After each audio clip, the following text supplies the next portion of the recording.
Okay, thank you. So I think Daniel was complaining about the weather on Tuesday, so it's gotten better, so somebody's paid to write notes. So today I want to talk about this categorification theorem just in type A that says that the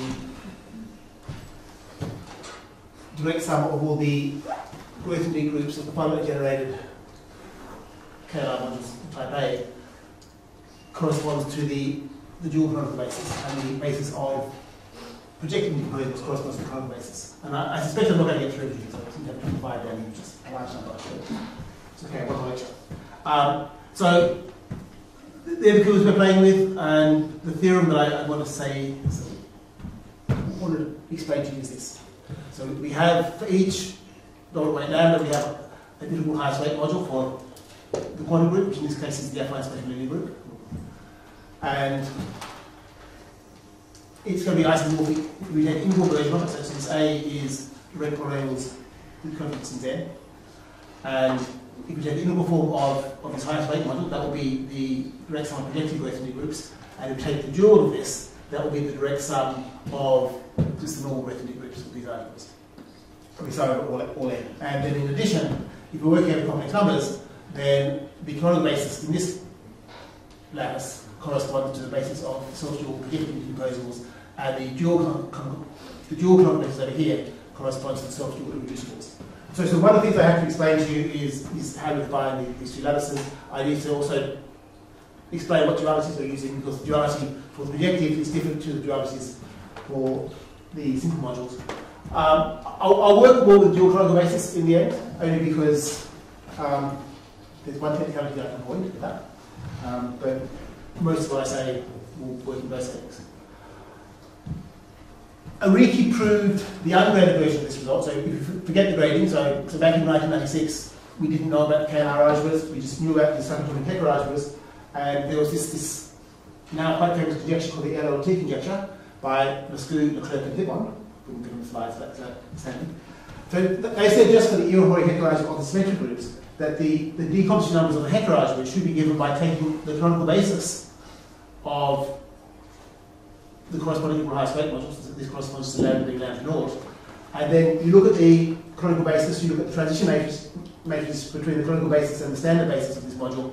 That gives you certain parabolic custom-Lusztig polynomials. And they said, if you take these parabolic custom-Lusztig polynomials, you set Q equals 1s, then you should get the decomposition numbers of these Hecke algebras. And pretty soon after that, I think months even, Ariki put out a proof that proved the LLT conjecture, not just for the Iwahori Hecke algebra of type A, but more generally for all of these Cyclotomic Hecke algebras.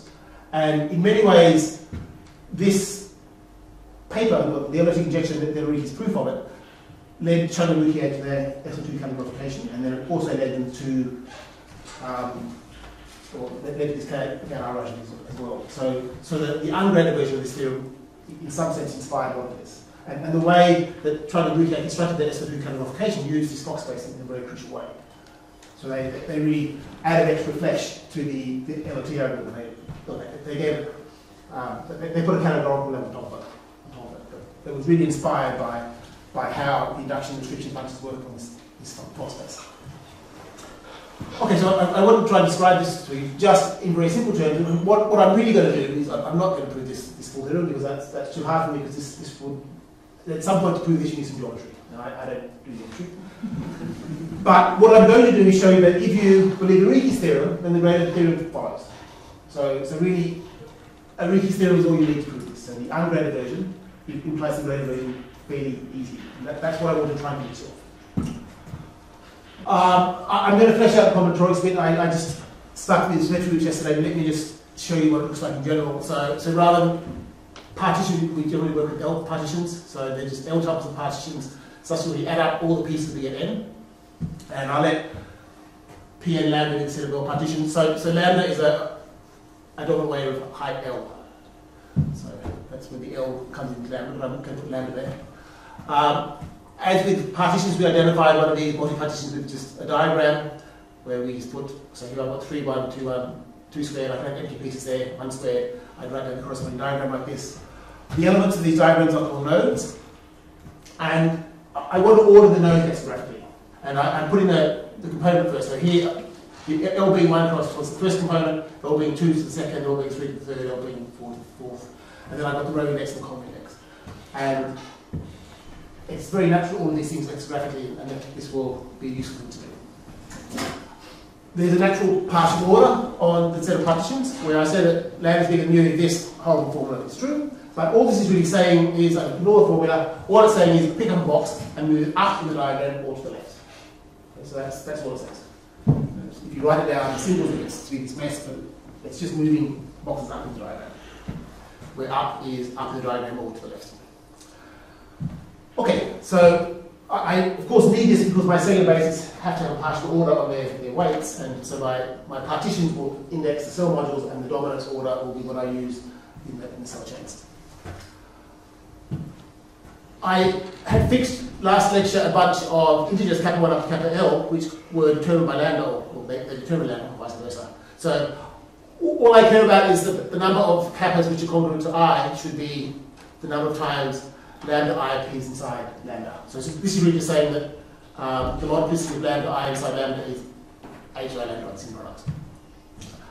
I want to use these integers to describe residues. So I've got, if I take an Addable node, this will just be a node that when I add it to lambda, I get a bigger partition. So I want it not to be inside lambda, and when I add it on, I get something bigger. A removal node is something that sits inside lambda.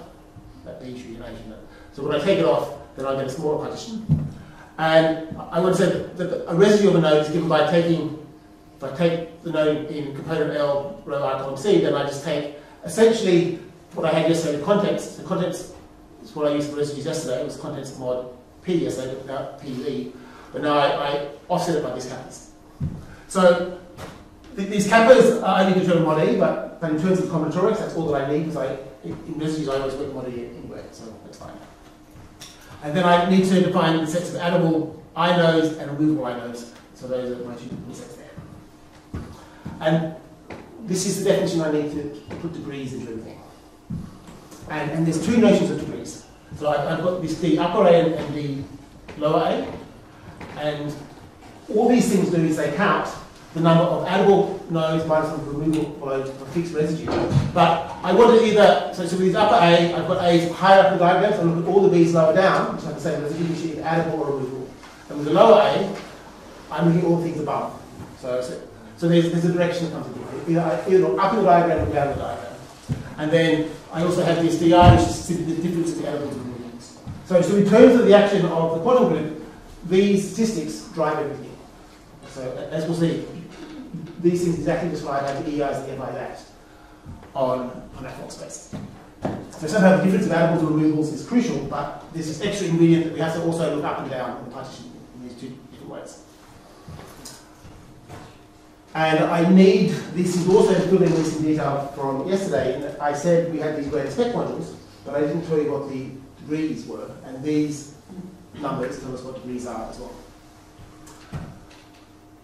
So standard tableaus, I just do maps in the diagrams of integers. So it's a tableau, and they're standard, they increase along rows and down columns. I don't care that the numbers in the first component should be bigger than the second component, so here in fact I've got them in order. All I care is that each component they should increase along rows and down columns. I've also got these two special tableaus. So this tableau here I call T lambda, is where the numbers increase in order along the rows from left to right. And then T lower lambda is when they increase down the columns, but now I go from right to left. So these two little tableaus play an important role. And I want to find two permutations using these things. So let me let D of T be the permutation that sends the initial tableau to my tableau T, and D of T prime be the one that sends the final tableau. So in terms of the combinatorics, these two tableaus are distinguished in that there's a natural extension of the dominance order tableaus, and these ones become the initial element with respect to this partial order, the dominance and the final element. If I think in terms of the Bruchau order, this is the smallest tableau of the Bruchau order in terms of these DTs, and this is the largest one. So they're picked out in various different ways. I can also write down residues. So the residue sequence, I just simply look at where my numbers live. So residues will increase, this will be kappa 1, kappa 1 plus 1, kappa 1 plus 2, and so on. So as with yesterday, I simply look where M appears and I take the residue of that node and that will give me the residue sequence for my tableaus. And then now I can find my degrees. So the degrees, this is a precise formula, but as with most of common drawings, the best thing to do is to draw it. What does the definition really say? It says, okay, find out where the biggest number is, so here's 12. And then if I'm looking at my degree function here, I should look at all the nodes below which have the same residue, which are either addable or removable, and take the difference. And then I should just say that the degree of T lambda is the degree of the tableau I get by removing 12 plus that difference of addable removals. And then I keep on going. I get 2 degree functions because I can either look down in the tableau or I can look up. So I've got these 2 notions of degrees. And this one is when I think about my tableau is going from left to right, and this one's when I think about it as going from right to left. These 2 orientations. And these degrees, where they're defined, because I'm always adding on differences of addable and removable nodes here, they can take values which are either positive, negative, or 0. So I get an honest dead gradient, it's not a positive gradient. So the reason why I get 2 of these degree functions, and I have this initial tableau and the final tableau, is that even though I told you about 1 cellular basis yesterday, there were 2 very natural ones.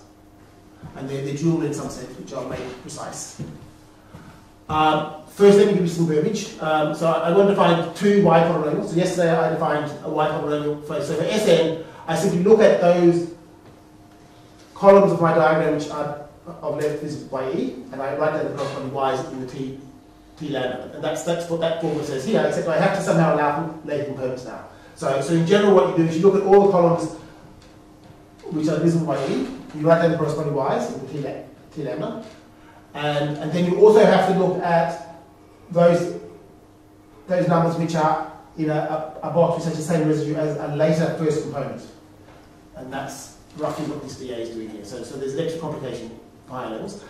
So this one's looking at columns visible by E. If I go to the dual situation, I'm looking at rows visible by E. So I look at those rows visible by E, I look at the numbers sitting inside the final tableau, and I just write down the y's for Sn. And then I also look higher up at the first boxes.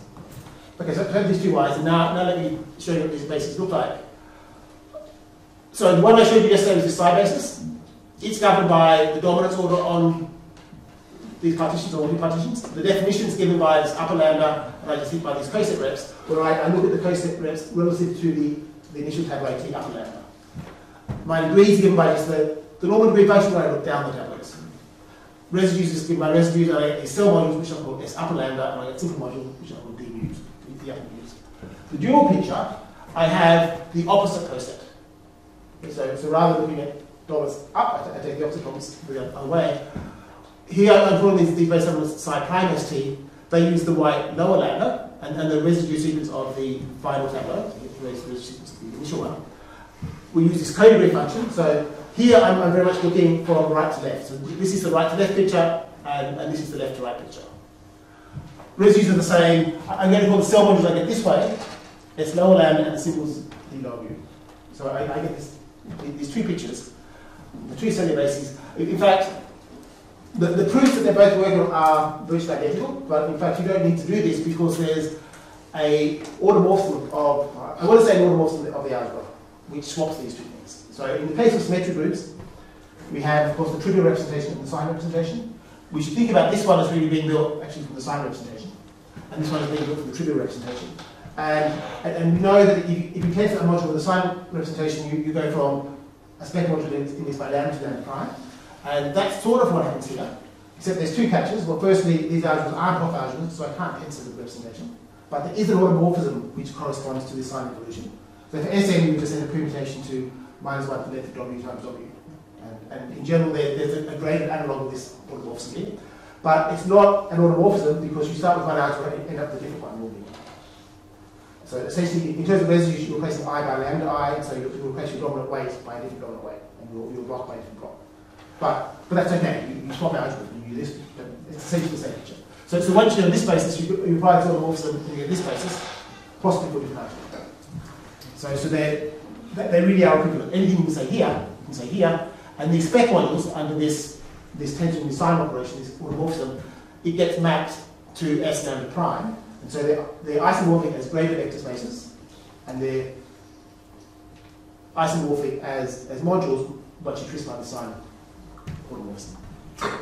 Okay, in terms of combinatorics, let me give myself a bit more notation. If I take K lambda of n to be the set of partitions such that D lambda is non-zero, and then if I swap my lambda and n, I take the ones with the D mu is non-zero, then this will give me two different sets of graded simple modules, and they'll be complete sets. The D upper mu and the D lower mu are not isomorphic, and again, the isomorphism is in some sense the obvious one. I said for the spec modules you should apply the sign isomorphism to go from one to the other, and so for the simple modules you should do the same thing. So in the case of symmetric groups, this is the well-known Brundan map, and it's well described, thanks to Kleshchev, and exactly the same picture happens here. So there's a modular evolution sends this one to D and mu to D and mu, whatever that means. So the isomorphism's known, and you can write it down, but I won't go into it. But we get these two different sets of modules. Okay. So even though I've just introduced spec modules and dual spec modules, I haven't yet shown you why they're dual. I'll do that. And I'm actually not going to work so much with the dual spec modules, but I need both for various places. So let me define graded decomposition numbers. So d lambda mu of q is just going to be the multiplicity of d mu inside s lambda, but I want to also keep track of the grading. So rather than looking at just d mu inside there, I can look at all shifts. So the coefficient of q to k is going to be the multiplicity of d mu shifted by k inside s lambda. And this, by definition, will be a Lorentz polynomial with non-negative coefficients. And in some sense, the question here is when this is actually an honest polynomial rather than a Lorentz polynomial. And let me let d lower q be the full graded decomposition matrix. I can take the projective cover of d mu. So this d mu is distinguished in some sense because it's automatically self-dual with respect to, well, I guess I haven't written down duality yet, but it is self-dual. And so I'm going to fix my shift of y mu by taking it to be the projective cover of d mu. So this will be a projective and decomposable module, and I'll get all projective and decomposable modules this way. I can write down the Cartan matrix when I take the graded Cartan matrix, where I take the graded multiplicities of the simples inside the projective and decomposables. And then there's this nice theorem that says, well, firstly, with the graded decomposition numbers, d mu sits inside s mu with multiplicity 1. And it's not, no shifts, it's exactly once. And then if the lambda mu is non-zero, then lambda must dominate. If I work with the dual spec modules, this order here will be reversed, otherwise the statement will be the same. And more than that, there's a filtration of y mu by graded spec modules. So we have some filtration and also successive quotients of graded spec modules, the spec modules in the shift. And the multiplicity of S lambda inside this filtration is exactly given by this multiplicity. And so that tells me that this graded Cartan matrix is just D transpose D. And the proof of this just follows from the general machinery of cellular algebras. And in essence, the proof comes down to what? So the cellular algebra gives us a nice basis, and we have all this filtration nonsense built into the basis. So from the definition of the cellular algebra, we get automatically that the projectives have this back filtration. And then it's just no counting the multiplicities come up. So it's really almost part of the definition, because the whole algebra has a filtration by cell modules, and that implies that the projectives do it. So I'd like to write this last statement here saying that the multiplicity of the spec module inside the projective is just the same as the multiplicity of the simple inside the spec module. But I really can't do that because my spec filtration multiplicities are not well defined. I don't have a Jordan-Holman theorem for spec filtration multiplicities. So what this is really saying is there is a particular spec filtration which has the multiplicities. That's right. I guess at least for symmetric groups, if the characteristic is big enough, at least 3, then the multiplicities are well defined. But for these algebras in general, we don't really have a statement like that. Or there's more exceptions. Okay, so this Cartan matrix theorem, even though it's in some sense trivial in our setup, plays an important role in what follows. Okay, induction restriction. I defined them briefly on Monday, but let me just remind you. I defined them on Monday between the induction factor between R between a block r lambda alpha and r lambda alpha plus I. Let me define it as an induction function from r lambda n to r lambda n plus 1. So let me take 1 n I to be the KLR idempotent I get in this bigger algebra where I let J run over all n tuples and I just simply append an I at the end. So this is now an n plus 1 tuple. So if I use this little idempotent, then I can define a non-uniform medley of algebras from r lambda n to r lambda n plus 1, where I simply send each idempotent 1j inside r lambda n to the corresponding idempotent where I just take an I on the end. I send, oh, I'm missing something. I really should have a 1 in front of here, shouldn't I? This should be, in fact, on both of these, I'm missing it.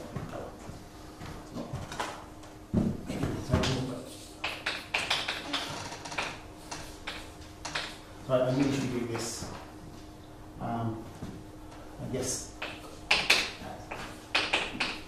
and similar size.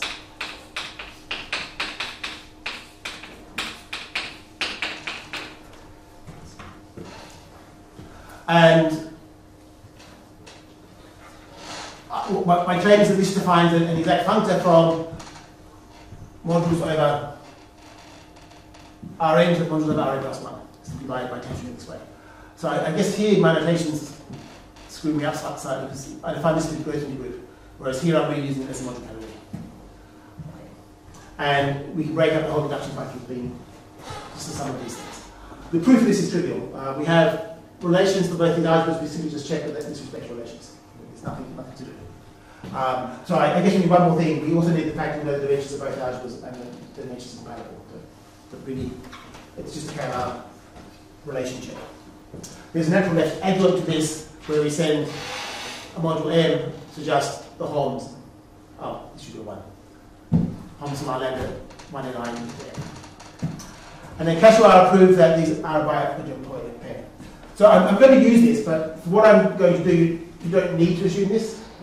You can do it without this because it's enough to just have the corresponding statement of the growth group. And in the growth group, the statement is much easier to establish. To actually get a proper adjoint pair like this, it takes more effort. But it's convenient to do this because it simplifies some part of the argument when I'm mistaken. You can get around this. Okay, so what are induction and restriction to respect modules? So we can work over an arbitrary good domain for this. If I take my favourite partition lambda and I look at all the removable nodes inside lambda on a fixed residue and I order them lexigraphically, so this is the one at the top of the diagram, and then I work down to the right, and then this is going to be the restriction here.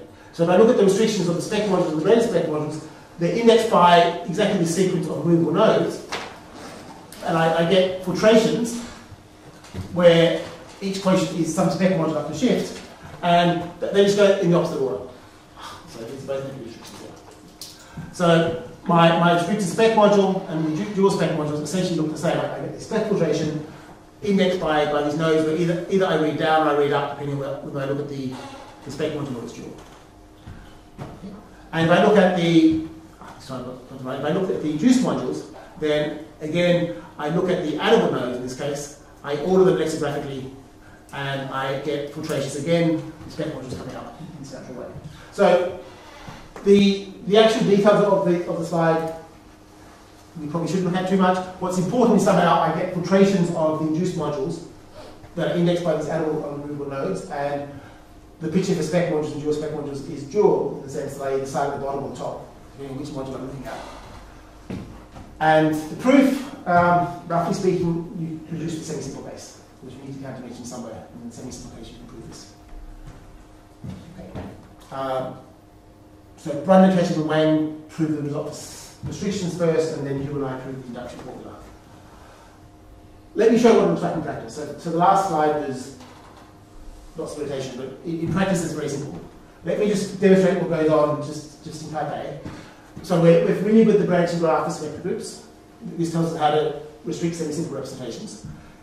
For KLR and for Brundan spec modules, the same sort of picture works. Let's take E to be 2 because things happen more quickly. So I put the residues in for E equals 2. And what extra information do we have? Well, we have these addable and removable nodes, and these D upper A's and D lower A's. So let me make this a label graph now. So on the edges now, I put the D upper A's. So it's addable minus addable I nodes minus removable I nodes, and I'm looking lower down as I go.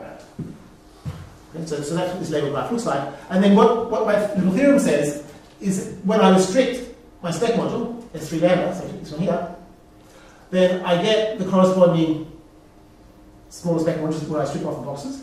And the D upper A's give me the shifts. So here I've got a label of 1, so I shift this module into green by 1. Here I've got a 0, so I just put this one away.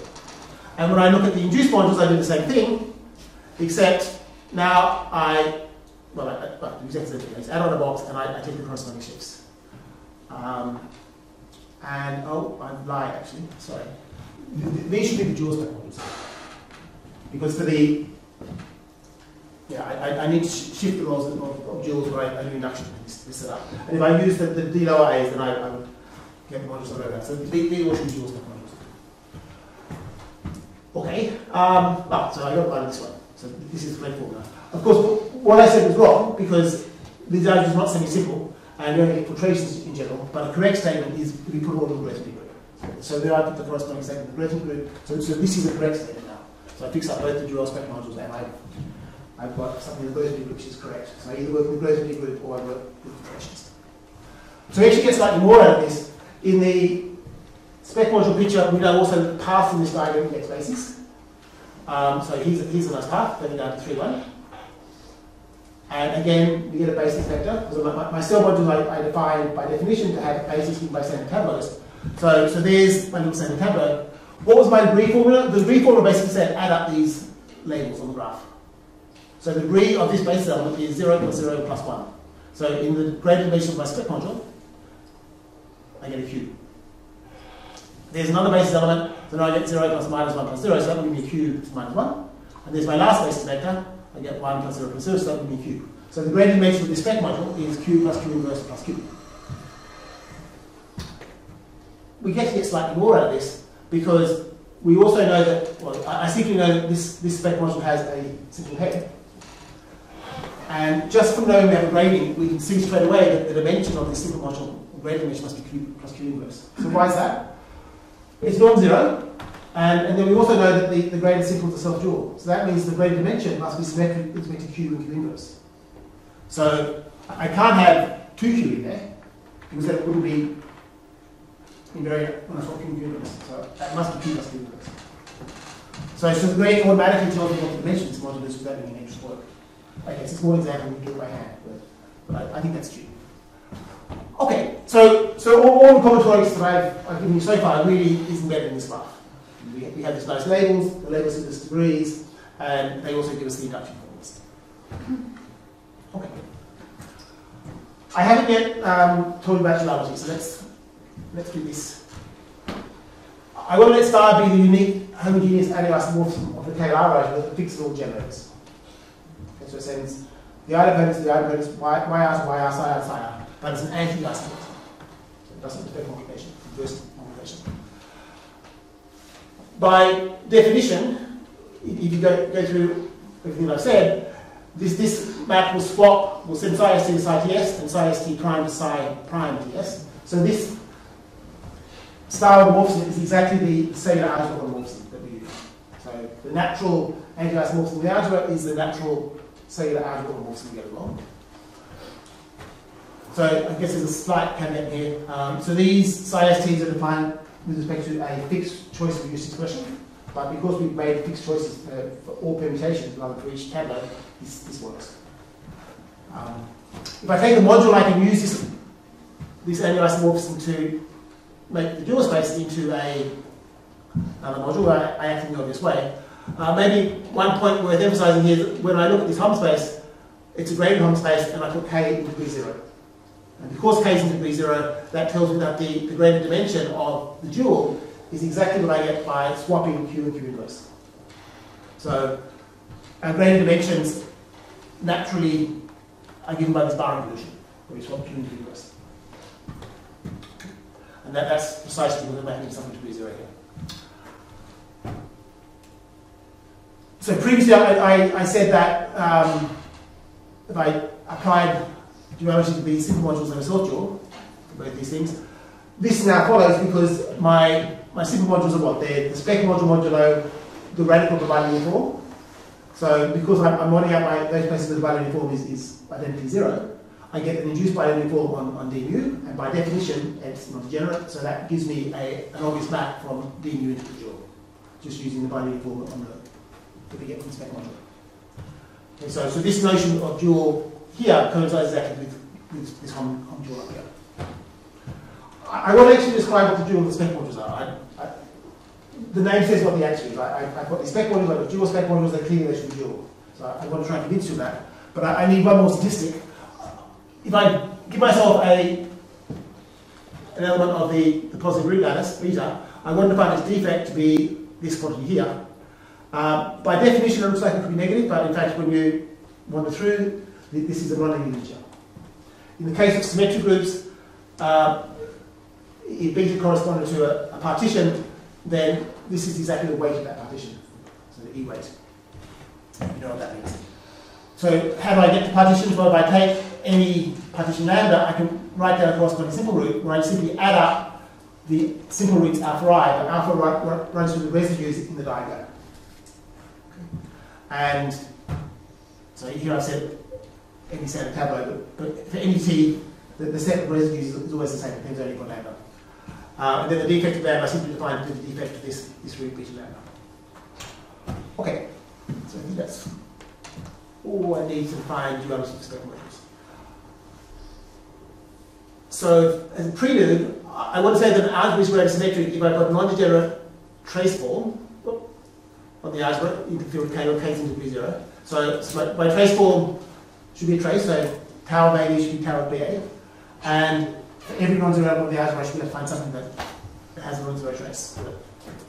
That's what non-general means. So Junior Hu and I proved that if I take a particular block, this is a graded symmetric algebra where the symmetrizing trace form has degree minus twice the defect. So Hu and I proved this by a horrible argument, which I'm going to use.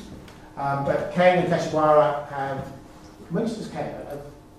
I was going to check. I'm not sure whether it's in the Kang paper or Kang Kashiwara paper. There's so many to wander through, it's very hard to check these things sometimes. But either Kang or Kang Kashiwara proved, but not stuff like that, I guess, proved that for an arbitrary cyclotomic KLR algebra, there is a non-zero trace form given by this defect. And Webster has a proof as well, which, again, I don't understand. So how does this work? So the way that Hu and I proved this was by reducing down to the ungraded algebra. So the ungraded algebra has a trace form. It's been known for quite a long time. And so because we've got a trace form, you can write this trace form as the sum of its homogeneous components. And so we just pick out the component of this ungraded trace of degree minus twice the defect. Then that gives you a trace form of the right degree. And then you simply check that it works. And the key point, in some sense, is that if you take these two side bases, then they're basically almost dual with respect to this trace form. So they're almost dual in the sense that if I look at the grand matrix of these traces, it's going to be upper rank. So there's some partial order tableau which doesn't really matter, which comes from Logos order. But the key point is that if these things are, these traces are non-zero between the side bases and side prime bases, then mu must be bigger than t in some sense. And on top of that, if I look at the trace of these two elements here, then it's non-zero. So the reason I wanted to point this out is that this gives us straight away the fact that the spec module and the dual spec modules are dual to each other once I shift by the defect. So I have to shift by defect as well. And the proof follows straight from this remark. I can just define a map by taking psi t to this map theta t, where theta t is given by taking this trace. So because of this fact, the map is going to be injective, and it's surjective by definition, and then you just check that everything works. So really, this trace form automatically gives you that these spec modules are dual this way. Okay. In terms of combinatorics, what's going on underneath is if I take a tableau T, I look at its degree plus its prime degree, so the degree coming from the side basis and side prime basis, this always goes up to the defect. Which is something that Brundan and Kleshchev noticed when they first introduced these functions. Okay. There's a second duality that I need, because I said that the duality on L lambda and L lambda dual is different. So what's the second duality? Well, we have this natural Hom dual where I just take M of hash to be Hom from M into the algebra. But by definition, the projective decomposers are automatically self-dual with respect to this because there's summands of Y lambda. So our projective decomposers are automatically self-dual with respect to hash. Because of the way this is defined, if you want to compare these two dualities on the module category, it's very easy. It really just comes down to the standard adjoint property between tensor and Hom. And just by a fairly straightforward argument, you can see that there's an isomorphism of endo functors, and this hash is just really the star created by the defect. So by this I mean the functor which shifts in degree by twice the defect. This is just a standard one. So I guess that there's this really nice paper by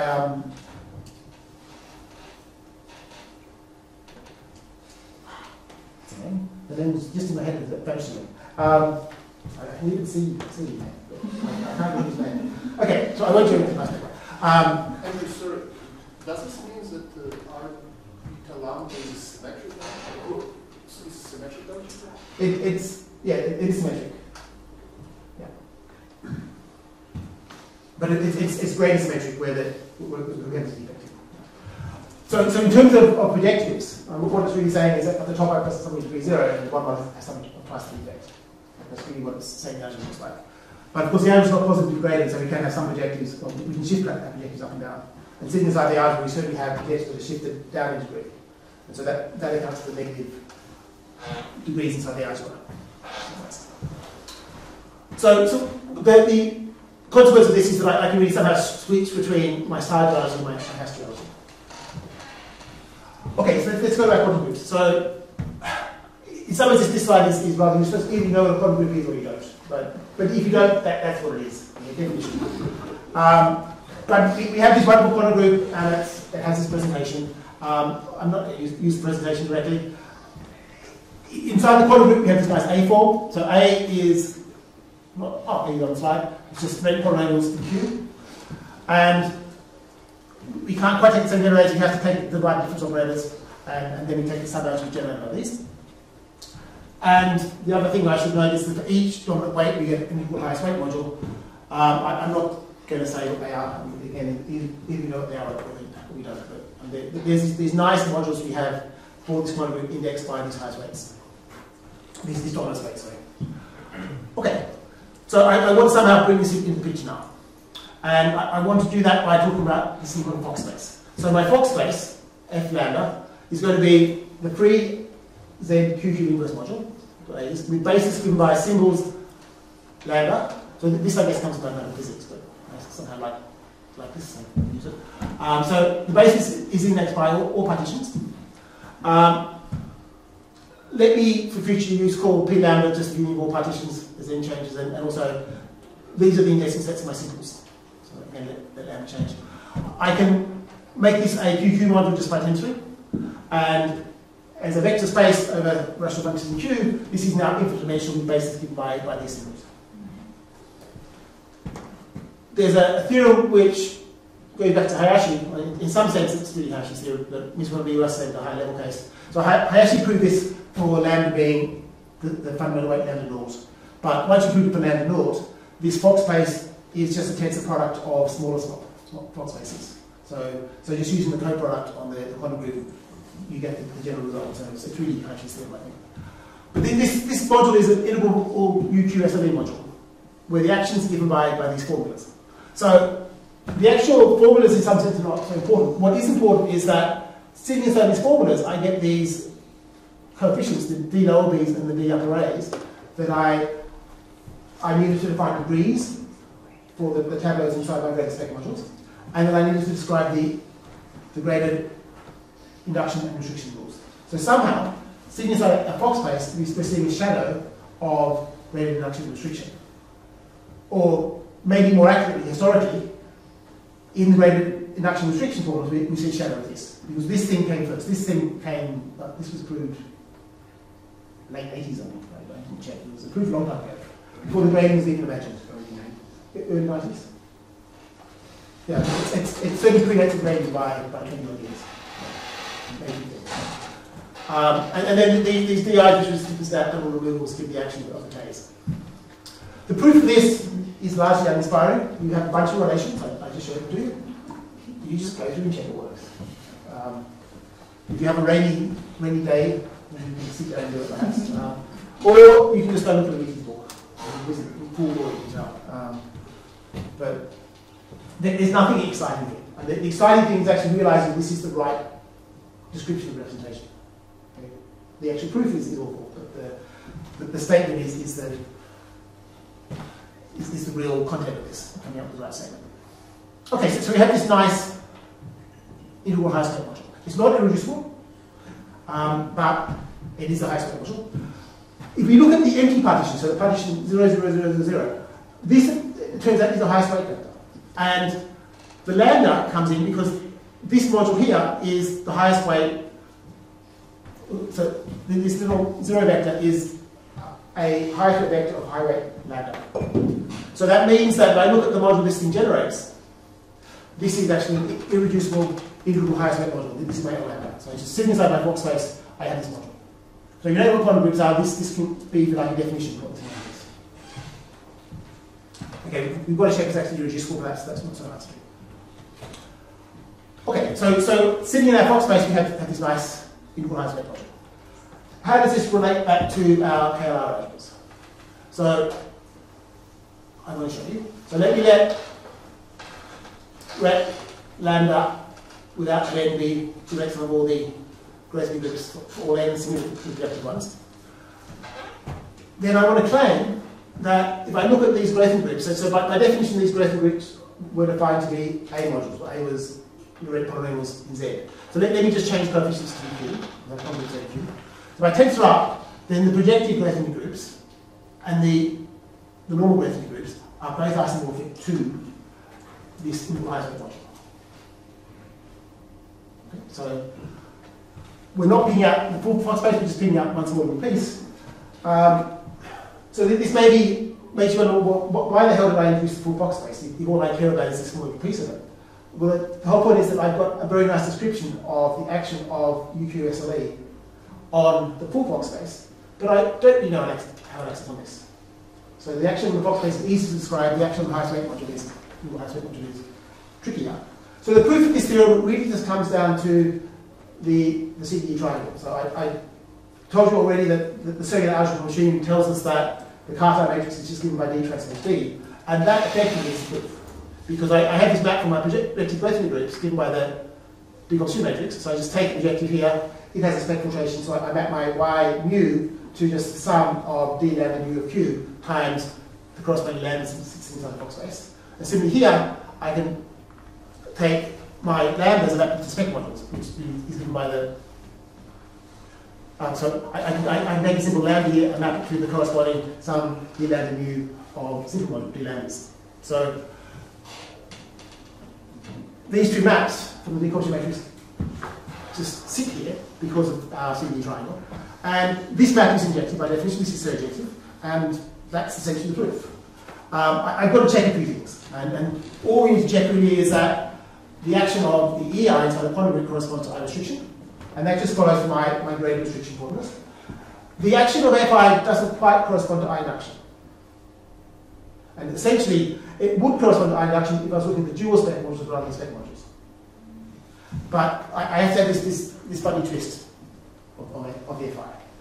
But that's enough to let me put a UQ Fi-SLE structure on the projective Grothendieck group and the normal Grothendieck group. And then it's just a matter of checking that it works. So the final bit that we need to make to check everything is that if I take n equals 0 here, I've got the 0 multi-partition. That will certainly map onto the 0 multi-partition inside here. So the image of this map here will contain this module. And then because I've got this selection going here, that must be the whole thing with irreducibility. So the upshot in the end is that because I've got this CDE triangle on the Hecke algebra side, this representation theoretic statement translates into this nice statement here. for the model structure as a UQS elite module. Okay, I need some more notation.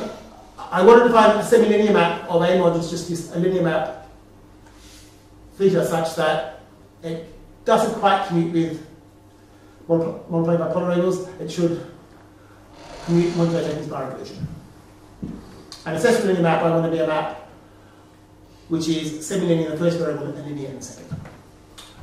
So we have this Cartan pairing coming from representation theory again, where I take the inner product of my symbol P, so P is sort of meant to be a projective module in the Grothy group. This is a normal module sitting in the normal Grothy group. And I simply take this pairing to be the dimension of this Hom space, the Grothy dimension. This is essentially linear by definition because I have these isomorphisms. If I shift it here by k, it's the same as shifting here by minus k. So it's essentially uniform. If I look at my natural bases for the projective Grothian group and the normal Grothian group, I've got my projective both on one hand, I've got my symbols on the other. They're automatically, by definition, self-dual. So I get this nice pairing. So that tells me I've got a non-degenerate pairing between these Grothian groups. The bioadjointness of my functors implies straight away that induction and restriction commute with this pairing. So you can actually prove this directly without using Cashew's theorem, because Cashew's theorem is a bit tricky. But let's just use Cashew's for this. And then, using some unique states of Shaparov form upon the Iwahori weight module, that's enough to allow us to compare what happens when we apply the decomposition matrix on either side of this Cartan pairing. So the adjointness lets us compare inner products of, so this dt lambda q of x is pushing myself into the Fock space, and this is taking myself from the Fock space into rep of our lambda. So we have this nice comparison theorem, and once we have this, we can now match up not just the Grothian group, projective Grothian group with the simple highest weight module Q, but we can match them up over red polynomials. So by definition, our projective Grothian group is just the A form of this module. So for this, I just take the UA, so the integral quantum group, and I hit against the highest weight vector. This is true by definition, because we simply map our zero vector to our zero vector. And then, because of this connection on this Cartan pairing, I can match the normal Grothian groups with the dual of the simple module, which is just the set of modules I have, or the set of elements I have inside my Q form vector space, which have the inner products moving inside that space. So bioadjointness allows me to match up the projective Grothian group of A with the A form of the simple module, and the representation of the normal Grothian group with the dual of this. So this is where the adjointness comes in. Okay. I have these two dualities on my Grothian groups. They both induce semi-linear automorphisms of my Grothian group and split Grothian group, but I simply just apply it in the obvious way.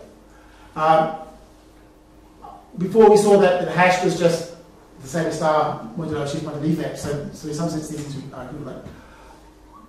I want to look at the effect of just this star duality on the Grothian groups. And of course, now we know that this is the dual of the integral form L lambda, and this is the integral form L lambda. So we have these nice dualities there. So let me just look at star applied to a spec module. And I claim that when I apply star to a spec module, I get the same spec module back again, plus the sum of lower terms. And for this, we just simply compute. So if I think about my spec module, I'm applying duality to my spec module, and I can write my spec module as mu as a corresponding linear combination of simple modules inside the Grothian group, with the multiplicities of the great decomposition numbers. So I'm taking the star of this. This star is semi-linear, so I should replace Q by Q inverse here, and the d mu is self-dual, so I get this. And now I should write these things back in terms of my simple modules, which is why I want the inverse matrix here. So I can rewrite these back in terms of my spec modules, and I get this big probable sum like this, and magically I'm done. So the actual details are not really so important. All that's really important is that the decomposition matrices are known to be unitriangular, and so when I plug that information into this bit here, that tells me that the star applied to the basis of the spec modules inside the gradient group is going to be triangular. So triangularity of decomposition matrix translates into triangularity of this automorphism of the dual variable form of the Lauda. Okay, so this is really just triangularity of the decomposition matrix again. That has this really nice consequence, which often goes by the name of Lusztig's lemma. I'd be surprised if this was, well, it didn't predate Lusztig, but we have this really nice fact that as soon as we have this triangular nature to an automorphism, we can pick out a unique binary version. So there's a unique basis of the representation category, which is invariant under star, and such that this B mu looks like S mu modulo small things. And the key part of this really is that the coefficients that we get are honest polynomials. So up until now we've been working with Laurent polynomials, but when we do this straightening somewhere form, we actually get real polynomials coming out. So there's another statement for the hash involution on the projective working group, but I'm not going to go through that. I'm proof of it identical. But let me just stick with the normal way to do it. So I won't go through the proof because it's not hard, and also sometimes I think it's quite cool. Maybe after that I'll stop. So let's first deal with uniqueness. So let's suppose I had two such elements. I've got a feeling my B dots can become C mu the next bit. If I've got these two elements, I can look at their difference. Because they both have a leading term being S mu, it's going to be sum of terms like this, and the coefficients will be polynomials in Q with zero constant term. Because all these things here have got zero constant term, so the difference will have zero constant term. On the other hand, the left-hand side here is binary. Just by definition. B mu binary, B mu dots binary. So that means this is going to be binary. But what did my last lemma say? The last lemma said that when I apply star to this thing here, I just simply get the same thing plus higher terms. And I'm going to just simply replace each one of these coefficients with just by swapping Q with Q inverse. So on the one hand, so this is binary, so it's going to have to be the same. So these coefficients will have to be the same on both sides. So I'm going to have C mu tau of Q is the same as C mu tau of Q bar. If I take the biggest coefficient that here is. But that's a bit of a problem because this thing here lives inside Q ZQ, this thing here lives inside Q inverse ZQ. So the only way this can be equal is if they're zero. So that means that these two elements must be the same. So you need this follows. Let's do existence. And the way we do this is to simply argue by induction. If I take mu be minimal, then the representation theory tells us straight away that in this case B mu is the spec module is a simple module, and that's a self-draw. Because remember the D mu is a self-draw. If it's not minimal, then let's start off by setting C mu equal to D mu. So as the first approximation, we can play with that. If I look at the dual of this, well, by definition, because this is coming from D mu, it is self-draw, and then I'm going to get a tail of the terms. I'm not quite sure what it is, but it will look something like this. If I'm very lucky, all these coefficients here will live inside Q ZQ. In which case I'm out. No? So if I'm unlucky, I've got to work harder. Sometimes. So let's just find that the biggest one of these coefficients, which is not inside there. So it might have a constant term or terms Q minus 1, Q minus 2, and so on. So let's just strip off the part of this polynomial which is bad. So I guess the question is crap, isn't it? This looks too much like a graded decomposition number. But let's just take d mu of Q, that's enough for me, to be a part of this polynomial which has degrees, degree 0 or negative degrees and so on, and then just symmetrize. Okay. So I can certainly symmetrize it like this. If I just strip that off and replace C with this, then what I've got is still good because this polynomial by destruction is binary. And so that tells me that when I do this replacing, I've still got something that's binary, but I've now killed off my bad coefficient. So now any bad coefficients I have will occur for a smaller value of mu. So we just keep on doing this, and eventually we get something that we like. So after 500 steps, the process will stop, and we'll get our basic number. Okay, so should I stop? I think it's 5 minutes.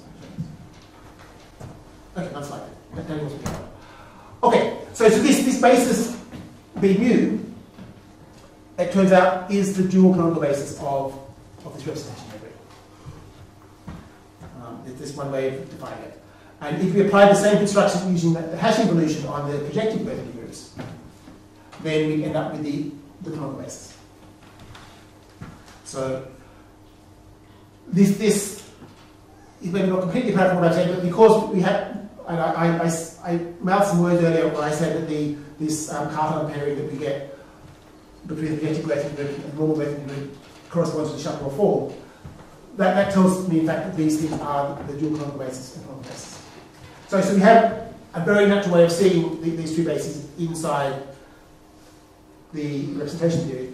And really, how do we get hold of this thing here? And it really comes down to knowing that we have this Cartan matrix, decomposed in a nice way, and also that the decomposition matrices are triangular.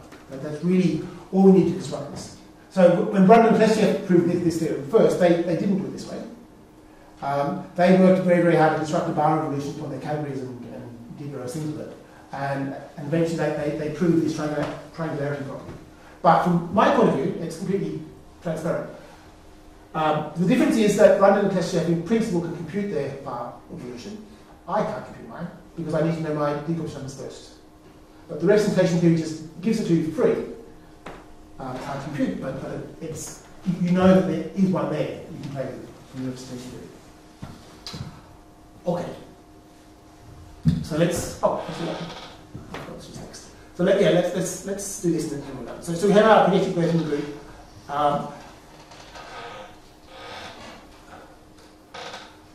So H. H I think now has been my ungraded algebra. So let me let project H be the free Z module with basis given by the Y mu's I get when I forget the gradient. So this will be a projective cover of the simple modules for the ungraded algebras. So here, this is meant to be an ungraded version of my project of R lambda, where I just forget all my gradients. So because I've got the gradients, rather than being a ZQQ inverse module, this is now just 3 Z modules. It's the normal projective group. And then you also let L1 of lambda be the irreducible highest weight module I get by setting Q equal 1 everywhere. So this is now just a module for the Katz-Moody algebra rather than for quantum Katz-Moody algebra. And then what Ariki proved is that we're working over total characteristics 0, the canonical basis of this module, L lambda 1, coincides with the basis of ungraded projective equivalent H lambda modules. But given this nice, so I've worked on the dual side where I've worked with the representation category rather than the projective categories.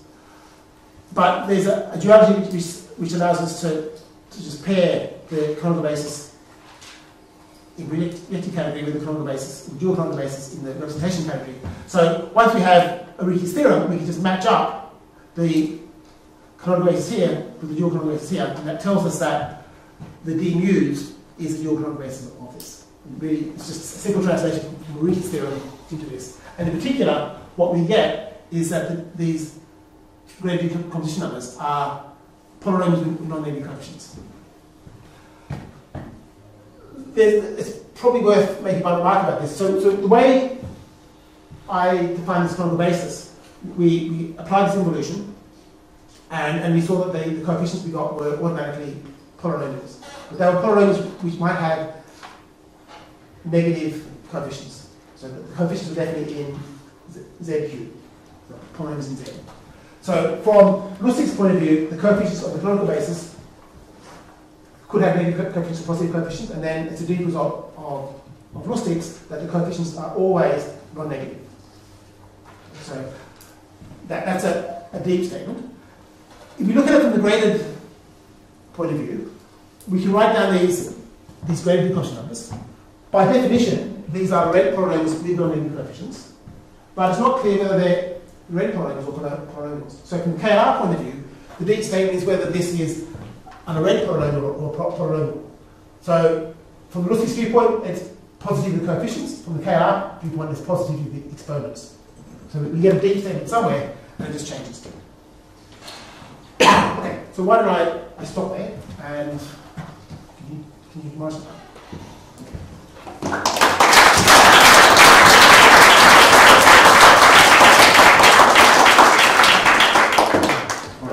Any questions or comments for the speaker?